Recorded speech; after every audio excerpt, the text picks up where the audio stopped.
So like, dude, one of those, I don't know whose it was, but I saw it a few years ago, and I think it was just late at night, and I was a little creeped out anyway, and I live by myself, and they were suggesting what they did is they overlaid two maps, one of missing persons and one of the national parks, and the cave systems particularly. Yeah, I'd seen that movie, The Descent, so I have that little thing in the back of my head, and I'm like, my heart starts beating a little bit faster. I'm like, I think there's something to this. God damn, those maps just line up. Like this isn't correlation. They line up. Those dots are on top of each other. And then I was like, well, yeah, of course. There's assholes are wandering in a park next to a cave. Of course they go missing. Like they're out in the middle of nowhere next to a cave. Sometimes they go there to go spelunking.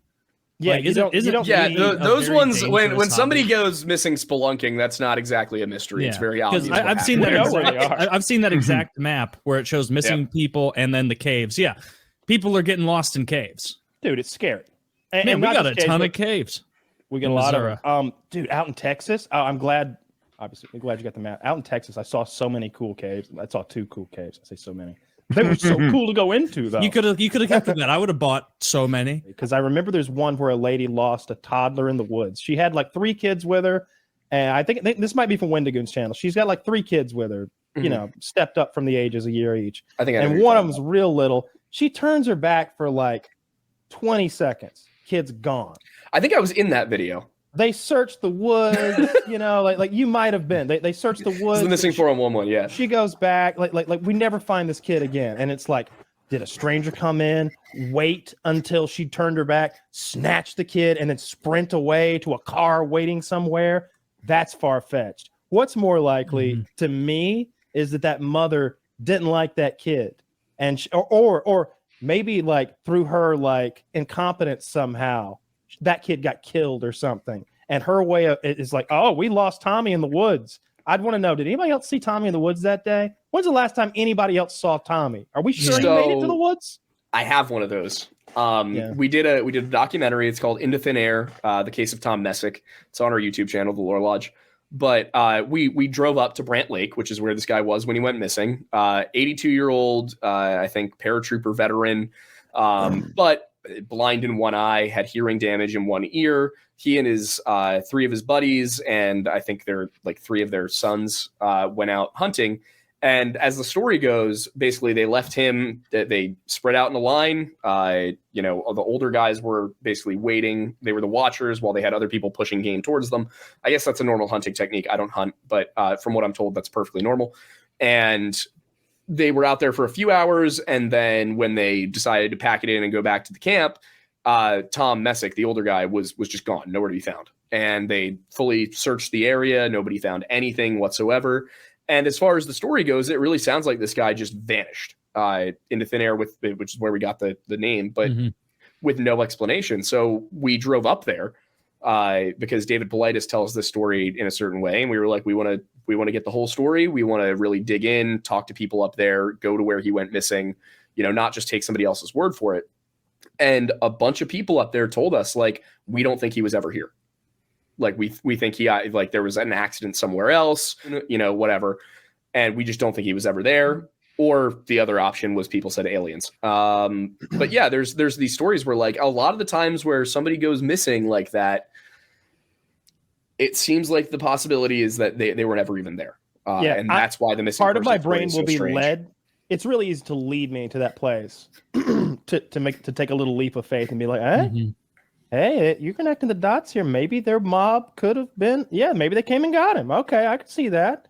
But like, whenever you're saying that like a child went missing, I start thinking of all the reasons people have for getting rid of children, how often it happens. It was a famous one when I was a kid, when I myself was a child. Ramsey? Not that one. It was the one, I think in South Carolina, where this lady said she had lost control of her car and had gone into a lake with the child strapped inside and child had drowned. But she had done it on purpose. She had just strapped her kid in the car, put the car in neutral, and rolled her car into the lake and killed the kid. And didn't think that they would notice the car was in neutral? Well, look, I was a child at the time. She wanted to pass it off as an accident. Yeah. Yeah, I get that, but like that's such an easy thing to catch. I mean, South Carolina, the judge is like, women drivers, am I right? Get on out of here, Sally. All right, you owe me one high five. Get the hell out of here.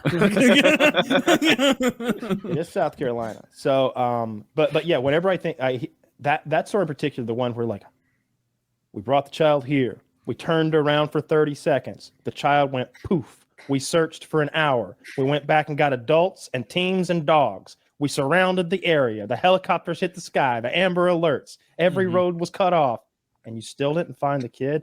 When you tell me you brought a dog in and you lost a toddler still, all right, something happened. Somebody's lying. Dogs are really good at that. Like anybody who's got a dog, like try to put a treat in your pocket and like make it fast them, right? Like they'll track the kid down. Toddlers stink like shit.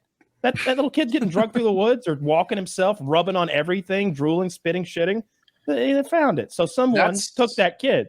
That's one of the missing 411 profile points. That's one of the Yeah. profile points for these cases is the dogs can't find them. Yeah. And there's some cases where it's like, yeah, that makes sense. But a lot of these cases are kind of weird. To me, that says that they're looking in the wrong place, which means that someone has lied. The person who pointed that way is the liar. The mom is saying, look over here, when really we should go back to like look for the blood in her basement because she let the kids play down there and one of them hit the other one in the head, pushing a shelf over, and she didn't want Tommy to go down for the murder of Billy, and so she's gotten rid of Billy. Like that's so much more believable, right? Like yeah, it's more believable that it's some sort of that it's a cover up of a murder. Yeah. The ones that get me really are the ones where like there's other witnesses who were strangers the day these people met. Like for example, like the Dennis Martin case from 1969, Great Smoky Mountains National Park. Like the kid was playing with kids from another family and his brother. Like they were all around when this happened. Like this would have had to be like 20 people involved in this conspiracy to keep their mouths shut about this kid going missing. And then, he vanishes within like 5 minutes with from out next to his brother. His dad took his eyes off him for like 20 seconds. Yeah. And then they call in the Green Berets, and the Green Berets can't find this kid, which of course has led to a ton of like conspiracy theories about like, oh my God, the Green Berets, like, they went in there because they were hunting monsters or whatever. No, they were training nearby. Like they train in that area, but it's not exactly the same, but I've seen kids, like parents take their eyes off them for a couple seconds and disappear like 200 times. And the reason is, but they're usually within like 50 yards. No, please go. Bullshit. They're miles away. Really? And here's the scenario. I was a lifeguard on the beach for years, and it's just that the kids are digging a hole. Parents take their eyes off them for a second. They start walking. The kid gets disoriented and he just keeps walking and walking and walking. 100% of the time they go downwind. It was like a predictable thing. Don't even look the other way. They walked with the wind at their back. That's the way they went. And we would just get on the radio, tell every lifeguard, and invariably, like 2 miles away, 4 miles away, somebody would return a crying child to the lifeguard. And then we'd be like, oh yeah, they're looking for one of those on 17th Street. Was it a blonde? and I've literally like 200 times I've seen this. So the idea that a kid just like vanished when the dad took the eyes off him for a second isn't foreign to me in the slightest. Oh yeah. Step one is easily believable. It's like all the things that come after that. It's like, all right, so they were in a park and there weren't any people there. Like parking lot's covered. It's all everybody that was in that parking lot we know. So where'd the kid go? Like there's 50 miles of wilderness that way. The highway's this way, and that's they got to go past the people to get to the highway. So where'd he go? We searched that whole 50-mile area. The dogs, the tree, the Green Berets, and like nothing. And the dogs make sense. And then you start thinking like, be able to find it. A dog is that effective? They have dogs. There are dogs that are bred for this. Like bloodhounds are bred to search out a specific scent. Like you give them I'm aware of that. They track I just don't know how effective a dog is. I don't know. They're pretty effective. I would think that they would be good at like getting a person in the woods. If they're dealing with a fresh tracks, my understanding is that dogs are extremely effective. If it's within like a few hours, if it knows what the kid smells like, they give the kid's hat or something or blanket or whatever. Like, especially the kid, right? He's like falling around everywhere. It's not like he's wearing sneakers, like sprinting through the woods. Yeah. There's not a ton of similar childlike smells in the woods. It's dealing with like discerning. Like I feel dogs find missing people 10% of the time. I have one experience with dogs. Our house was robbed and the dog didn't do shit. Well, see, that stat's not helpful though, because how often are dogs deployed when in the wrong area, right? How often is it the fault of the handler who put the dog in the wrong place? I could tell you that when dogs are used in areas where victims were actually present, they found the victim 90% of the time, but dogs are used ineffectively 90% of the time, unfortunately. That's the problem with the statistic is like they'll bring dogs out in situations where there was never a chance the dog was ever going to find the person. Like either square miles add up or quickly. If I tell you that a 5-year-old can go 6 miles, all right, 6 miles in every direction. Well, that's incalculable. No one knows what that is, but but it's a lot. There was one kid, I'm struggling to remember his name right now. I think it was Keith Perkins, maybe, where Les Stroud from Survivor Man tried to track the same distance this kid went in the same period of time, and he couldn't do it. And they were like, and they found the kid, but the kid was so young he couldn't really describe what happened to him. Is it pi squared for the area of the circle? Yeah. IR squared? No, it's you just kind of get the gist. Do you multiply the radius by pi? Something like that, yeah. 37 square miles. Pi r squared. Pi r squared. Was it pi r squared? Did I get it right? That sounds right. That's one of the things. Pi times the radius squared, We've had to find the area of a fucking circle. But yeah, there was this one kid. I'm trying to remember who it was. It rocks. Never having to do math again, ever. Keith Perkins sounds right, but he went like it was some ridiculous amount of like distance, like 12 miles in 24 hours or something like that. I need to get it out. If the kid walks 6 miles in any direction, which I know it's probably downwind, but whatever, it's 113 square miles. Now, what if he could have? Hard to find. Yeah. What if we really mean any direction, though? Include the sky and the ground. Go. It's a sphere now. Now it's incalculable once again. I saw two. And then in Tennessee, have you guys ever done one of those cave tours? Like they got a couple in Tennessee. I did one in Pennsylvania, the Crystal Cavern, something like that. Crystal Caverns. There's one in Tennessee that's really nice. Maybe this is like every cave everywhere. They do the same bit, but they've got some like cool lighting in there, but then they turn it all off so you get to experience pitch black. And it is otherworldly black. It reminds me of that substance that's like completely black and doesn't reflect any light. There's zero light when you're in a cave. And they turn the lights back on and you're like, man, if you were to get lost in here, it's not that kind of dark, like in the middle of the night where you can fumble your way through a little bit. No, I see shapes and shadows a little. It's just, you don't have eyes anymore. It's so dark. There's no light. Dude, very unsettling. I saw caves in the Dominican Republic, and that's kind of cool because there's nobody in charge of the caves, right? I think the Crystal Caverns or wherever it is I went, like there were velvet ropes involved. There were places you couldn't go, as you mentioned, there are lights. In the Dominican Republic, it's like, can we like climb on the stalactites? And they're like, yeah, fucking everybody does. Dude, I did not. I won't say exact. So here's what happened. We were in this cave. And I thought of it as a really cool experience to be allowed in this cave. And those stalactites and whatever they're called, the ones that come down and the ones that go up, they're down there. And there's a little ecosystem. And I know that whole thing about like just touching one like stunts its growth 100 years or something, because it's like taking the calcium out of the drip drop water and slowly layer up. 8 inches were broken off. I'm sure there's a millennia missing. The one we're in, though, pristine.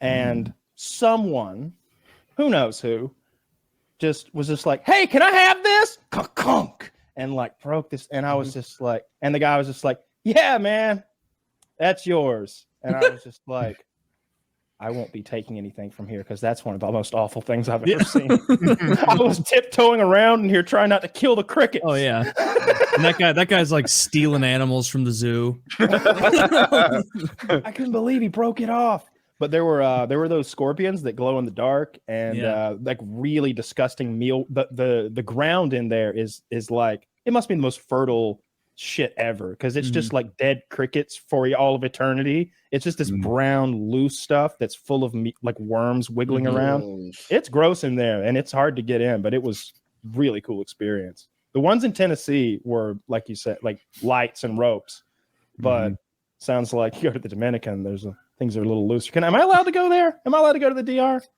I hope so. Why wouldn't you be able to? Because I'm a felon. Yeah, but does that mean you can't travel outside of the country? I think the Dominican Republic. Wait, really? To like dozens of countries, they won't have me. Wow, I did not know that. Like most of the heavy hitters, like think of a country you'd like to go to. Name one, quick. Australia. Ireland. Australia will let me. Ireland won't. I mean, it kind of makes sense that Australia would let you. It would be a little hypocritical if they didn't. It's part of their heritage, right? Yep. Fellas like Kyle's can knowledge travel on this. by flying or on a cruise. Australia, yes. He's got a list You somewhere can, that he's just like crossing off where he can. They, and can't. Followed Gabby Petito at all? I don't know what that is. I don't even know who that is. Okay, Gabby Petito was a van life chick, cute girl, and Instagram. Oh yeah, her. She's a big story right now. So she traveled out with her boyfriend. There was a 911 call, a little domestic dispute, and a few days later, she goes missing. Mm-hmm. Boyfriend goes home without her. Oh, I'm sorry, fiance. And he's like, "Yeah, I don't know what happened to her. Yeah, it could be anything." Well, now they found her murdered body, homicide. Ooh. And do they know how? Like strangled or shot or? They haven't told us. Okay. Yeah. So all they've released publicly is that they ruled it a homicide, and the boyfriend is now missing from this thing, and they got him too. Natural conclusion. Most people think that he murdered her. He's a person of interest. He wasn't originally officially. Everybody, including me, was like, dude did it, right? You know, they're not getting along. The 911 call is interesting because there's police body cams, and you can see the footage. And she called about this, wanting the police to come help intervene. And then when you got there, she seemed like the bad guy. Dude had scratches on him. He's, he's the more calm, like in dealing with the police. And he's like, she did this, she did that. It's cool. They just separated them. One stayed in the van, one stayed in a hotel for that night. Not a good situation, but also probably not like super. I don't know. I've never had the police or the domestic disturbance at my house, but whatever. Now she's dead. And there's a question of why are they looking at her? She's a pretty blonde woman, or she was anyway. And there's a term for there's a term for missing white woman syndrome. And I think who's the comedian who used to do? Is it Hannibal Buress? Patrice O'Neill. What? Yeah. Oh, you're right. You are right. Yeah. He was the one. He said, "If I ever go out in the ocean, I'm putting a little white girl baby on a keychain."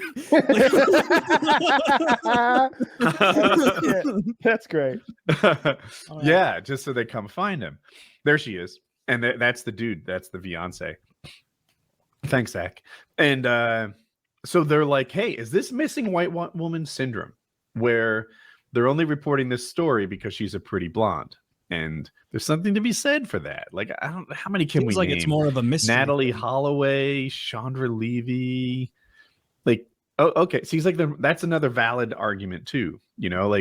And she's an Instagram influencer. I don't know how big her Instagram was, but there are thousands of people following her story and her, wonderful fake van life. And, just what a privilege every day waking in these amazing sunrises is. That an Instagrammer might put about van life.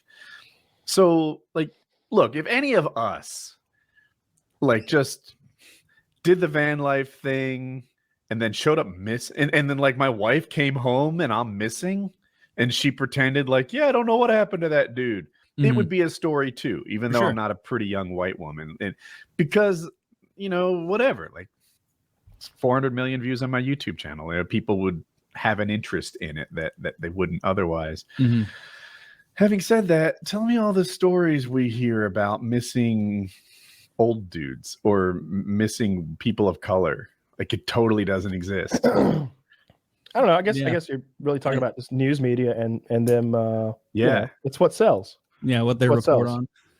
Like if he had killed her on the side of the road and the police cam saw it, it wouldn't really be a story. Like it would be like, oh, this maniac murdered his girlfriend.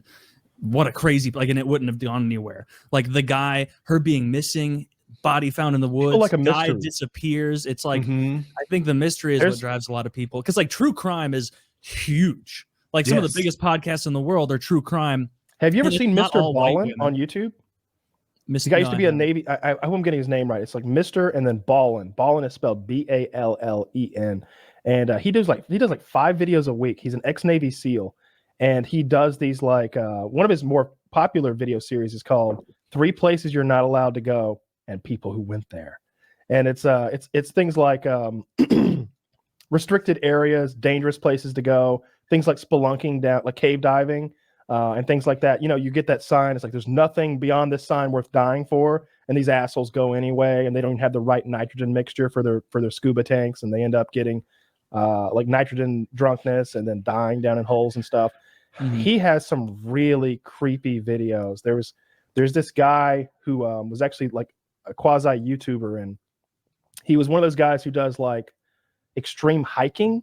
It's like when you just go off into the desert for like a couple days, like just kind of wandering. And he had claimed in his YouTube video that he found this cave out near Area 51 near Nellis Air Force Base. Mm-hmm. And that when he tried to enter it, it felt like his body was vibrating, and he couldn't go any further. And he was overcome with this sensation of vibration in his body, and he couldn't go into the cave. And, you know, they're like, bullshit, no way. And then some people were like, well, fucking go back and document it, dude. And like, he was like, you know what? I am going back. Well, he goes back and he's like, I couldn't find it. I was out there for 3 days and I couldn't find it. And like, the fact that he kind of came back and said, I couldn't find it rather than disappearing kind of led a little credence to his original story. Yeah. And they're like, a lot of people kind of getting behind him. Like, dude, go back. We want to know more about this. He goes back a third time and he's never seen from again. They send out huge search parties, and all they ever find is his cell phone sitting in the sand out in the middle of nowhere with no damages or blood or scratches or anything. They never found him. And he's got lots of creepy fucking stories like that. And like, I'll watch like 6 of them in a row, and then I'm just like, you know what? This is fucking me up. I gotta really change the channel. Cool looking channel. Like I've never heard of this guy. It's a great channel. You can binge the fuck out of this. I love spooky so much shit like this. The spooky, the mystery. So like, yeah, I need to watch some of this guy's stuff, but I think just especially surrounding this like missing thing, from what I've heard from you, like the mystery seems to be the driving factor. Mysteries are cool. And then like, he's a very good storyteller. So like, you're kind of hanging on to every word. Like, yeah. And then what? Yeah. Okay. Oh, he'll present the mystery. He's like, and then they smelled something funny, but no one knew what it was. And you're like, well, what was it? And then finally he's like, what had happened was a man was being chased by police. He fled up a fire escape onto the roof of the grocery store, went into what's sort of, you know, some stores will have like this thing that makes it look much bigger than it really is, like on the storefront. Mm-hmm. And it was hollow. This big signage was hollow and had a little door to access the inside of it, maybe to change bulbs or something. He went into that. Hot summer day. And the store had those pillars out in front, those with like stone laid into them, kind of like some fireplaces we'll have in cabins. But it's hollow. It's, you know, it's a hollow pillar. For some reason, he climbed down into the hollow pillar, feet first, one arm pinned by his side, the other above his head. And he kept sliding all the way down into the pillar until he was jammed in. And he's technically right in front of the entrance to a busy grocery store, but no one can hear his screams because he can't really get a breath because he's so compressed. Hot summer's day. They find him 5 days later because he's leaking goo out. He's dead. He's been rotting. And it's smelling so badly that they call like a repairman or a plumber. They call it plumber because they think it's a sewage issue. But he peels off one of the blocks off the wall, and they see the guy's leg. And like, there's so many stories like that, like just ridiculous stories. Sounds like cool. Yeah, it's a good channel. He's an interesting guy. Like I said, ex-Navy SEAL is. I haven't watched his video where he explains that, talks about his backstory, but his stories are really well told, and they're often dark and mysterious and fascinating. He talked about the catacombs is it Paris, that has those catacombs underneath with like 7 million people buried down there, and there's miles of them. There's some creepy shit about that I watched a video of. Interesting channel. It's one of my favorites right now. Yeah, I need a new mystery or a crime thing to watch. It's a very fascinating little I guess genre. It's so hip right now. Yeah. My wife is watching it. She just consumes, like, every night she's watching more murder stuff, and some of it's poorly done, but she can't get enough of it. Yeah, it's fascinating. Yeah, I like his channel a lot. Some of it is just like dumbass of the week, essentially. Like there was this artificial lake they built a dam and now there's a lake, and they have this thing called a spillway. When I envisioned a spillway, it's water flowing over the dam in a certain area, but a spillway, the way he referred to it, is this circular pipe out in the middle of the lake where water just flows over the top of it, over the lip of it, straight down 250 feet, and then goes under the dam and out that way. That way the water level never gets too high. It's very wide, like wide enough probably for a car to fall into. This chick swims out to it because she wants to like peek over the edge and look down into the hole. And she like swims past signage, warning, like past buoys and rope. And she gets to the edge and there's so much current that she's washed in, but she grabs the edge and she's holding the edge for 20 minutes waiting on rescue personnel. And then she, it's a woman, so she's got no grip strength. So she falls 200 feet down. Shit. Man would have been fine. I'd have fucking done a muscle up, ejected myself out of the water like Aquaman, done like 2 wiggles like Michael Phelps, and I'd have been back on shore. Yeah, but her, fine. That's what guys do. That's what guys do. Guys are pretty cool.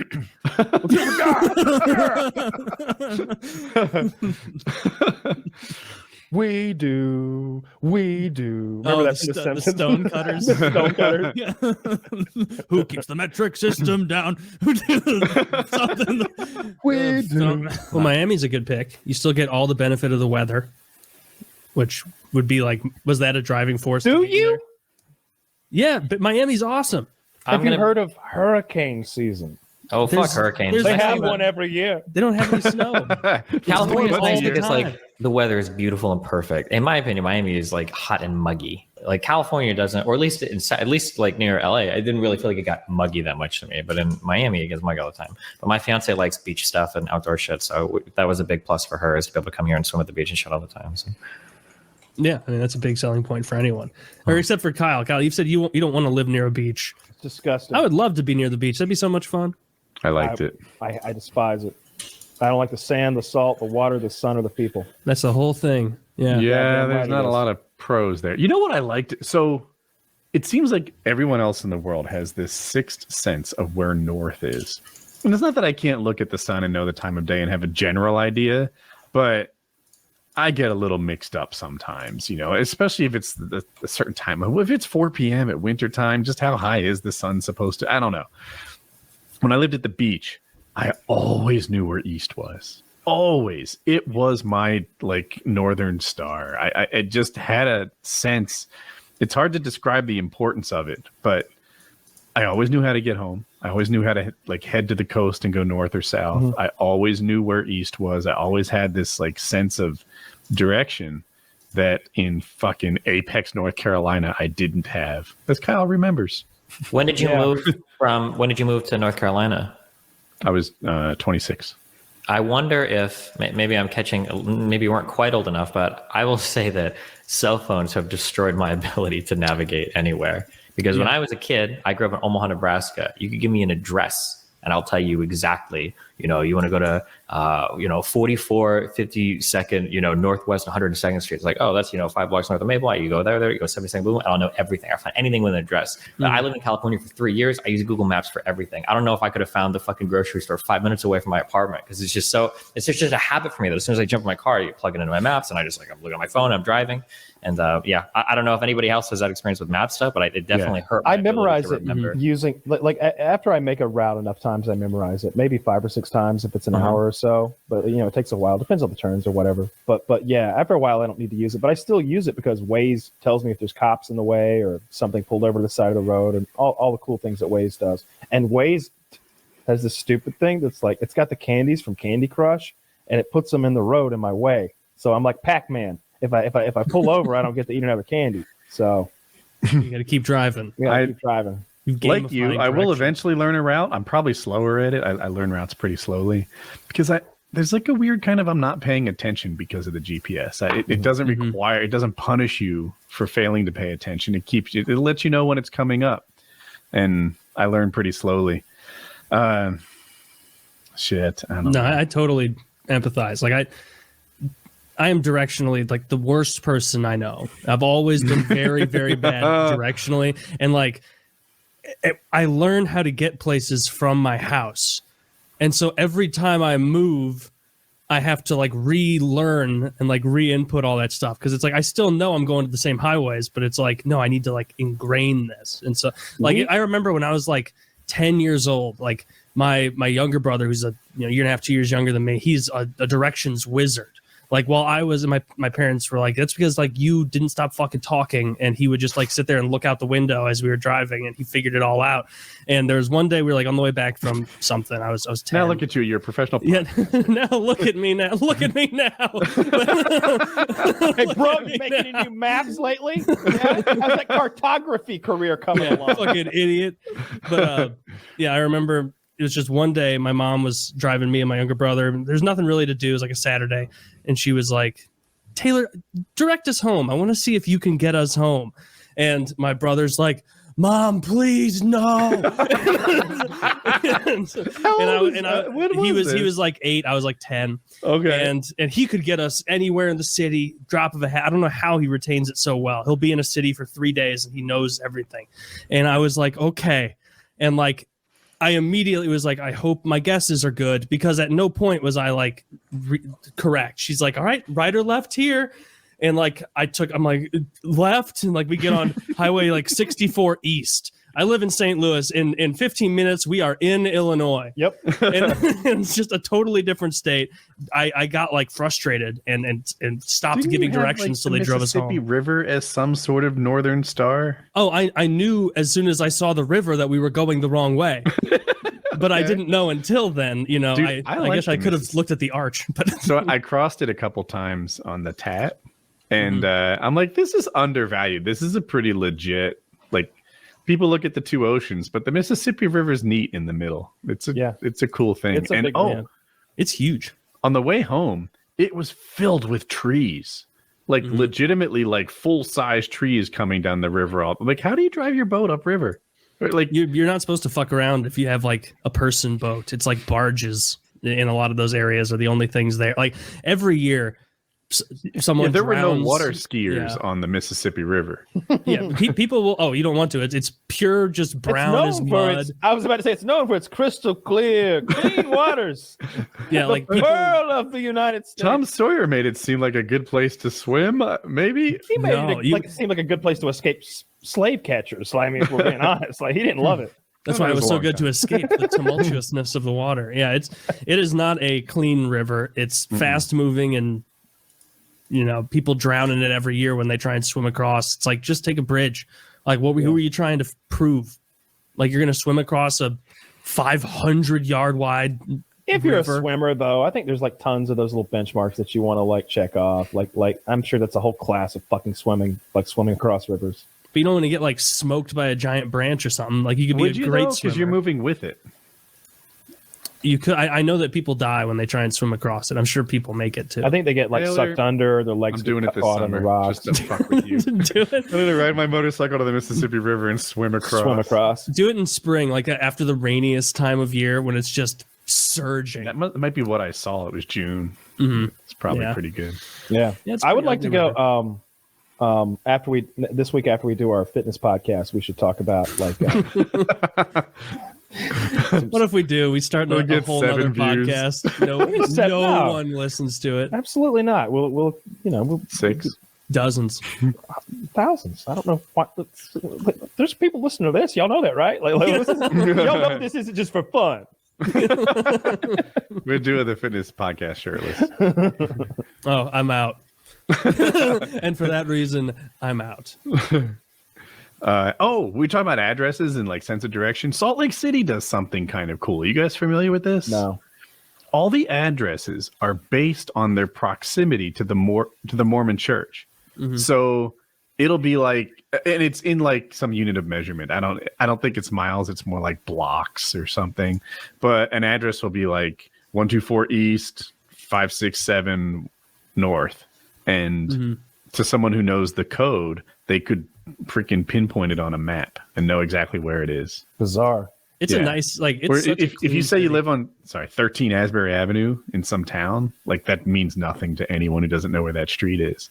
But with this sort of directional proximity to the church, they could put it right there. Fair. I suppose so. I guess you don't need your phone to use a system like that. No, but I would still use it. Yes. Just to know that I For traffic and I hate getting lost.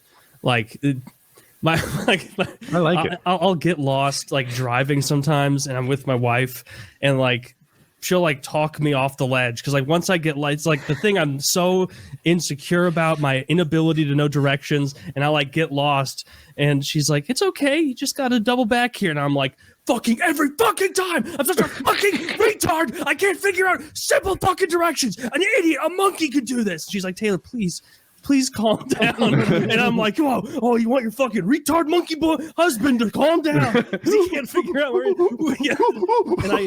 And I get so mad at myself for directions, and like it's gotten to be a real thing where like if I take a wrong turn now, I'm like, you know what? No, Taylor, you're not a stupid retard for taking a wrong turn that you've done 100 times. But in some level, it's like, but I am for fucking that up again. I hate it. I get so embarrassed when I fuck up directions. You need some kratom. I need some kratom. I need these opiates Destiny's talking about. Show me the fuck. Are you upset about getting lost because you're in a rush, mad about making a mistake, or is it about being uncomfortable being lost? I'm uncomfortable being lost because even when I know where I am, I'm not 100% sure where I am. But mostly it's like simple misses that I shouldn't have gotten, and it's just like embarrassing. And it's like, what is wrong with you? How can you not remember simple things? I get lost all the time, Taylor. I can hardly, like, I am so comfy being lost. I don't give a fuck. Most of the time, twice a week, I'll go on a motorcycle ride, just like, you know what, today, northeast. Which way? I don't know. I'll tell you, if there's a car in front of me that's south. Oh, it turns that way? It just I lose all sense of direction, and then it'll be like, all right, you know what? I think towns are interesting to drive in. Anytime I think a car is slow, I'm turning. And that's just, okay, that's our rule set for today. And then, I don't know, 45 minutes later, so I'll turn on the GPS and find my way home. Yeah. I feel like you just did the ego lift thing. So earlier you were like, people complain about ego lifting. When you're benching 315 or whatever, now you don't ego lift anymore. It's like, okay, well, good for you. There's probably a difference between like getting upset that you're getting lost while trying to navigate to the grocery store than when you're taking a leisurely, cross country tour on your Harley, just having fun. And probably a different feeling, I would imagine. First world problem. When I'm getting lost, I'm not meandering about. Yeah. I'm trying to get somewhere and I'm failing. That's different. That's the part I couldn't relate to. Yeah. I hate directions. I don't like it. It's what I don't like? I feel like this is some old man shit to talk about, but like, it wasn't that long ago before there was no fucking navigation, and I can remember one time a bunch of times printing out the MapQuest, having that MapQuest paper in the passenger seat, fucking like, and so like looking over there like 285 east or west. It's a big difference. And if you fucked up, you had to go into the gas station and get the every gas station had the 50 state road maps, and you'd open it up and you'd start counting the mile markers to see where you fucked up or whatever. And what I don't like now is when people start giving me directions. It like, you're going to here, you're going to want to head like 1.5, maybe 7.5 miles, something like that up this road, make a left. You can't miss it. Okay. First of all, your distance is ridiculous. Second, you vastly underestimate my ability to miss things, right? I can miss it. I promise you. And can we just skip ahead to the address part, or I can ask Siri for it. But the thing you're doing now, talking about all the lefts and rights, what is this, the fucking 70s? Stop it. It's describing what the journey is going to be like more than giving you directions. I don't get that either. I can't imagine people try to do it, and I'm like, well, I've got a phone with navigation in it. So. I'm certainly not going to turn right at the big house. Can you fucking give me the address? If you see a guy pushing a grocery cart, turn left there. Slow down. Are you sure? Smell. You start to smell. Yeah, it's bullshit. No. But that was awful. I was driving from Franklin County, Georgia to fucking Alpharetta with MapQuest directions, and somehow I ended up on the wrong side of the fucking city heading to Alabama at one point. It was awful. It was so scary for like 18, 19-year-old me. Fucking printed out directions. Navigation's wonderful. And Waze is so good.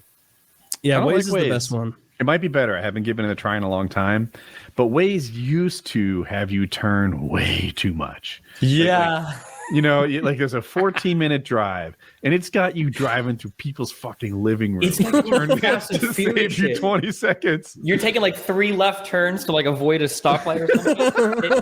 Waze was super. It used to. Google Maps has gotten better. Chill Waze. Google Maps has gotten better, but Waze was the thing that, like, for LA, you were always on Waze. Way back in the day, I say back in the day, like 5 or 6 years ago, you were on Waze over Google Maps because Google Maps will have you like it'll be a 37-minute drive. You get on the 5, you go to the 4 or 5, whatever, and then you're there. But on Waze, like you said, it'll be like 52 directions, and if you miss any of them, you're fucked. But it'll have you like, there's a stoplight up here and you're going left and you're like cutting through this neighbor's yard and then you're coming out here and then you're out past the stoplight and it's like, yeah, the Waze directions were insane. Cutting through a neighbor's yard is only a slight exaggeration. Maybe, I don't know. Some of those Waze directions were crazy. It was like, actually relax. crazy. Like, this is a person's neighborhood. Why are you sending traffic through it? It gave me like 3 options usually, and I could pick the one that's like, yeah, I don't care, just put me on the interstate, let's go. I don't want to save a minute to drive through a town. But I love it for just like knowing where cops are, so that I can drive a little above the speed limit and knowing if there's going to be a slowdown or something like that. Yeah, the cop thing's good. What they need to do is they need to have advisors on these apps that tell you, okay, there is a cop running red here, but how fast do you have to go for them to pull you over? That's what I want to know, because that varies from state to state. Like I haven't gotten a speeding ticket so long, but I remember sometimes I would. I got pulled over one time going over. I was going like 85 and a 70, and the guy's like, how fast you were going? It's like, well, yeah, I was going 15 over. Like, is that where we draw the line out here? Because there's a bunch of people going 80. You don't give a fuck about, Yeah, the figuring out where the line is on like, because in some place you go 5 over and that's it. And in a lot of places you go like 10, 15 over, it doesn't matter. And then when you get like 20 or 30 over it, now you're getting your ass busted if a cop sees you. But yeah, I always try and stay at 9 over. Because I always feel like 9 is like nobody's getting pulled over for going 79 in a 70. Sometimes I'll make it 14 over. The idea being that so when a police has a radar gun, sometimes it has an alarm on it, and they'll set that to what they give a fuck about. And my guess is they use 10 and 15 as numbers. So if I use 9 and 14 as my numbers, then I'm avoiding problems. That's the theory. It might be full of crap. But I drive 90 in the city, and I use Waze. 90 in the city. I don't know what the speed limits are, but not like in the city. I mean, like around Atlanta, like on the highways. I don't even know the speed limits. I don't. It varies from like 285 to 75. I drive 90 in the city, and I hope those are speed bumps. Yeah. And like, don't think that I'm the fastest car ever. Like I've never seen anybody get pulled over in Atlanta for speeding. How often do you get passed by somebody? Every 5 minutes, like somebody's flying past me going real fast. Like every 5 if I'm going 90, a motorcycle will pass me going so fast that it looks like that transition from Star Trek where it just goes. Wendigoon. Your channel is fascinating for those who don't know. Wendigoon does all sorts of conspiracy theories and creep shit. He does icebergs about creepy stuff and some more mundane stuff as well. Very interesting stuff. I recently is a month and a half ago, watched one of your videos, and it was about a mystery that I had heard of before, but the time I'd heard of it before was probably from like one of those like Fox specials where they leave it up in the air. Was it aliens or the devil? It's one of the two. 50-50. It's definitely one of them. But it was, and I think it might be one that I have mocked on here before because of one of the facts in the case. So this is you'll know right away. I know the pieces. This is the one where that lady survivalist led her group of student survivalists, and only one ended up surviving their retreat, and that person that was a young lady, and she reported the rest of the group like falling ill, going into seizures, clawing at their skin, their faces and stuff, and dying subsequently. And she couldn't understand or make what was happening, and so she just fled. And like 2 or 3 more days later, they found her, but then they didn't go back for the bodies for like couple of weeks or something like that. And by then the evidence was so and no one's ever really figured out. But it's could you help me out with like what Absolutely. Yeah. So that's the Khamar Daban Pass. That's the region where it happened. It happened in I think it was the 80s, if I remember correctly, 80s, 90s, on the border of Russia and Kazakhstan in a region known as like the Khamar Daban mountain region. I gave most of the details in the video, but the short run through is that this lady was known for taking these groups of hikers on these like week-long hiking trips up into the mountains around Kazakhstan, which are pretty considerable mountains. You've got to be like a decent survivalist to begin with to get up there. And this specific group that she went with was a group of her students, so to speak, who she'd been doing it with for a couple of years. So they were like very experienced. And this pass that they were going on wasn't particularly hard by any means. It was comparatively easy. They had taken all the food that they needed for the amount of time given. There was other groups who were hiking the mountain at the same time that they had planned to have rally points where they would meet up and then continue. And then one day, I believe it was about 5 days into the trip, the other group she was supposed to meet with did not see her at one of these rally points, or her group. And it had rained the day before. So there's a good idea for what the region's like. It had rained the day before, so they just figured, oh, well, they probably just got slowed down because of the rain. And we'll see them whenever we get there. But sure enough, they get to the bottom of the mountain, and that group isn't there. So eventually they launch an investigation. People start looking. And then about 3 days later, one of the students who was in that group shows up at a local city. And she goes to the police and tells them the whole story. The exact details of what she said isn't known. And then 2 weeks after that, and that's like one of the real suspicious details of the case. They didn't launch an investigation for 2 weeks. Weather was pretty clear at the time. 2 weeks later, they go look for them up on top of the mountain. And then there is video footage of the entire search for them and their eventual finding of the body. And then I believe it was 6 people. The survivor made 7. 6 people, all within a couple hundred feet of each other, are just lying dead in a clearing on top of the mountain.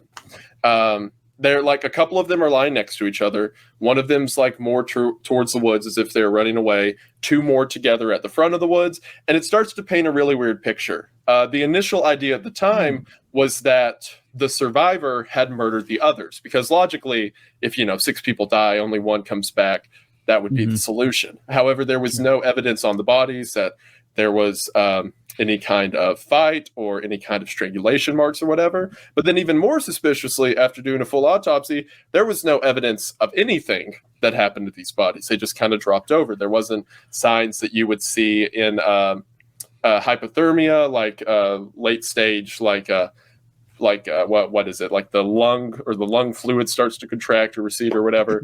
And the skin of the bodies were too decomposed at this point to see if they were frozen up or anything. So it remained a total mystery of what had happened for about 20 years. Eventually, a reporter, actually it's more like 30 years, it's like 28. A reporter eventually tracked down the one survivor and asked for testimony, because what had happened is she gave the police a testimony and then never mentioned it to anyone else.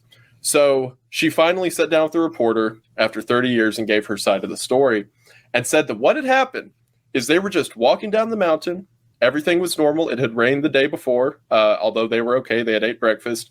And then one of them starts screaming and coughing up blood. And then it was the teacher, runs over to help him out. She kneels down next to him and immediately starts coughing up blood too. She looks up at the group and blood is running out of her eyes, and she's telling them to get away. So, of course, the 5 remaining begin to freak out and run. And as they're running, one of the guys drop. Exact same thing happens to him. One of the girls, I think it was maybe his girlfriend or something, comes back to help. Same thing happens to her. Carry on. Yeah, it's like such a weird, bizarre story. Yeah. Eventually, the rest of them run, and the only one who keeps running and does not succumb to whatever's happening is the one girl who ended up being a survivor. She had enough temporary shelter on her back that she was able to set up camp for the night, although all of the food was with the people who had died. So the next day she did the math and was like, I can't walk for 4 days without food or water. I'm going to have to go back to the bodies. So the next morning she gets up, she goes back to the bodies, and they're all still laying there. They're in the exact same position that they had dropped down at. So she took her food and managed to make the hike. The 4 days, went to the police station. And the reason she said that she had never told that story is because she assumed no one would believe her and would think that she's covering up for some reason. Because, if one girl survives a hiking trip and then is like, oh no, they all started bleeding from the face, that's going to cause Yeah. some suspicion, which is the Right. reason she told When him. they found the bodies, and you were saying they didn't see anything about them like having, died in a curious condition. What about all the vomiting and the blood and all So that? it had been 2 weeks outside, so like the top layer of skin was just like darkened, sunken in across the face. All the blood at that point had either, whenever someone dies outside in the woods, there's a lot of bloating and like pustules and other gross stuff. Not to mention the crows had picked these people's eyeballs out, and like the Yeah. foxes ate their lips off. Like God knows what was left of them. It Yeah, probably they're- looks pretty bad. you can't see like the full body on the video, but he comes up to someone who's laying face down, and you can see his hands, and they're just like black and emaciated. So they're in a pretty rough condition. They weren't able to tell anything like if they were Like one of those Everest bodies you see, Yeah, where kinda it's like they look that. like a really old piece of dog shit. So I think one of your explanations, and probably the one that you think is the best, is what I agree with, and it makes a lot of sense to me. But before I feel like it's almost a spoiler. Let's see what Woody and Taylor. Do you guys have any this is theories about like what could have gone wrong here? So she didn't murder them. You know where this happened, the time That was of one year, of the theories. and the roughly the I like event. this game, Kyle. This is good. This is The murder thing. The murder thing doesn't make sense because you said it was a woman who survived, and it was a group of people who would have like fought back if someone was just like started willy-nilly murdering. Yeah, the survivor was like. What about poison? girl. Like, could you poison? Are there any berries that cause symptoms what they experienced, or any food like that in the region? So, go ahead. Well, they're all survivalists, right? Like they know the I poison. think it'd be berries bad ones. from the I good. painted something today. But- It's terrible. But these are.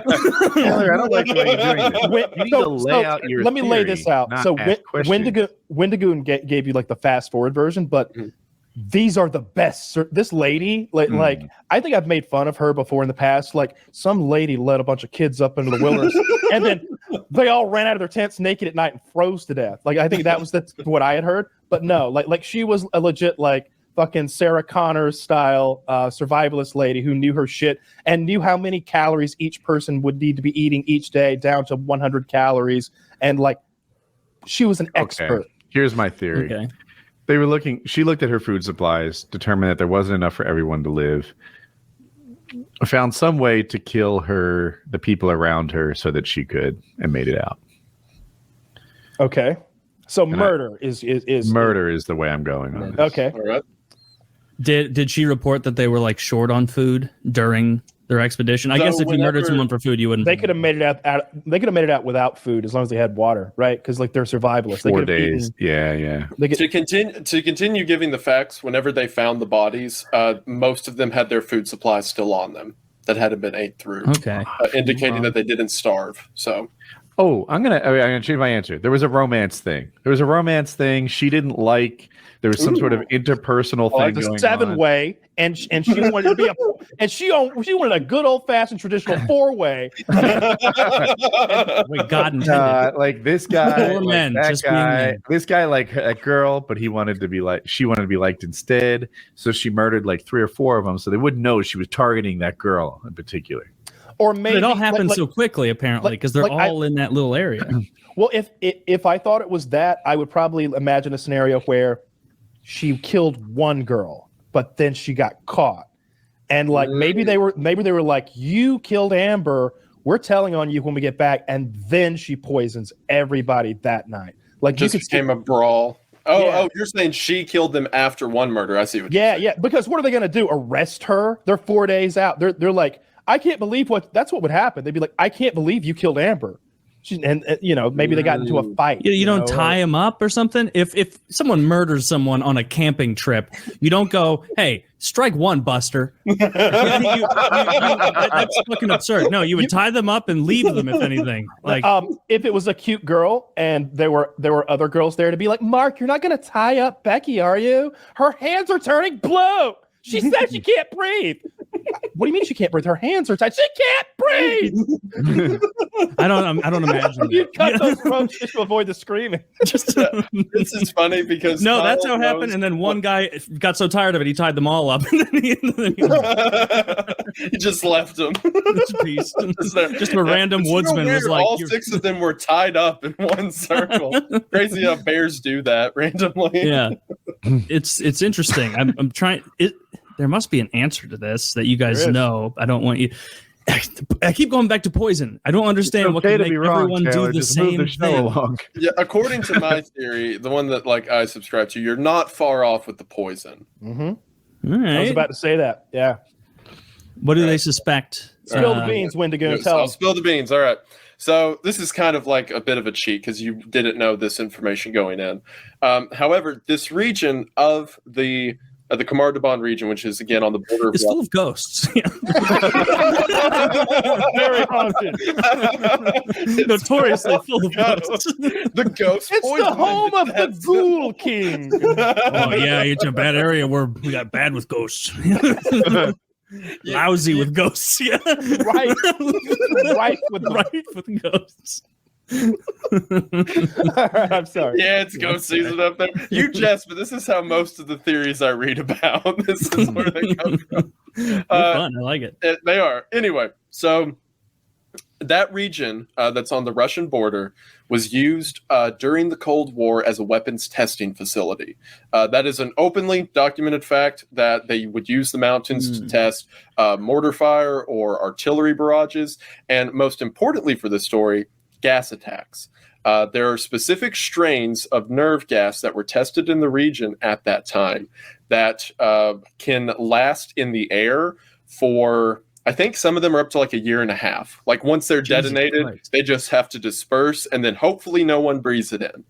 And a lot of them were detonated like in these completely obscure like canyons and mountains for that reason. Most importantly to this story, most of them are pliable to water. So if you were to physically flush a region or wash it, it would cause the gas to not be destroyed, but to move somewhere else. So the theory that a lot of people subscribe to, and the one that makes the most sense to me, is that they're hiking down the mountainside, and then it had rained the day before, which again matters for this story. So it rains, and this rain causes a washout of a mountain, a canyon, a valley, or something, and causes the gas to move along the mountainside. This group of hikers are then walking, and it's also important for this story. This was like in the final years of the Cold War, whenever stuff like nerve gas was being developed a lot. So it makes sense that if they did test it, it would still exist around there. So they're walking down the mountainside, and then all it takes, I forget what the name of the one I showed in the video was that was tested in that region, but it is so effective that like half of one of Kyle's vape hits would kill you instantly. It just takes a very minute amount. So as it's flooding through the region, one of them just breathes in a little bit, and that would immediately cause the lining of their lungs to begin to fall apart. It would cause the bleeding of the eyes and other soft tissues. Another detail I didn't mention, according to the survivor... Kyle's dying. yeah, see, like that, the nerve gas, there it goes. What? Well, I saw that scratching your eyes. What I didn't mention is one of the girls who was affected, according to the survivor, she started bashing her head onto a rock and like scratching at her throat, indicating that it was painful or she could feel something in there. So that would explain what Kyle's about. What about the rock? Because of the pain? Oh, well, she would have been feeling like the inside of her eyes and like nasal cavity bleeding and flaring out. And according to this girl, she just started hitting her head against a rock as she was dying. That is so fucked up. Yeah, it's pretty brutal. That would also explain why one of them got affected, and then the person who came to stand in the same spot they were also got infected. There's also the very important mention from the survivor that it was foggy on the mountain that day, which could have not entirely been fog. So yeah, the theory that a lot of people go with, and I'm not the only harebrained one, this is kind of like the consensus online, so to speak. No, I'm in, man. That they were victims of old Soviet weapon testing. So yeah, that makes when you said that in your video, I was like, yes, that checks too many boxes with it's in the right region, the right time frame, and the right effects. And I don't know anything. I'm sure there's some poisons that would cause that, but none that should be there other than the ones that were being tested there in the region. Now, whether it was a cloud of it that like moved in a special, unique way, that I'm not so sure. I could easily see one of them found the shell and had it in his bag. And then maybe the cops found it and were like, oh, call the military. And the military was like, you never saw this. Like something like that could have happened. But that's because also the cloud seems like funky to me. That's also part of the reason. So her original police statement was never published. She said later that's the story she told the police, and they kept it confidential for some reason. And that's also why people think the police didn't investigate for 2 weeks. Because the police are like, oh, well, that's the old weapons testing. We want to make sure that stuff clears out of the area before we go up there and go looking. Because the military is like, hey, police, give us 2 weeks. And then trust me, you can walk on as much grass and turn over as many leaves as you like. During the Cold War, anything like that would have been suppressed. The United States was suppressing tons of stuff, and the Soviets were even worse. You needed to hide every failure because it made you, it was life or death. If it looked like they might win that launch sequence battle, then they might actually do it. That's why you had to stay a step ahead.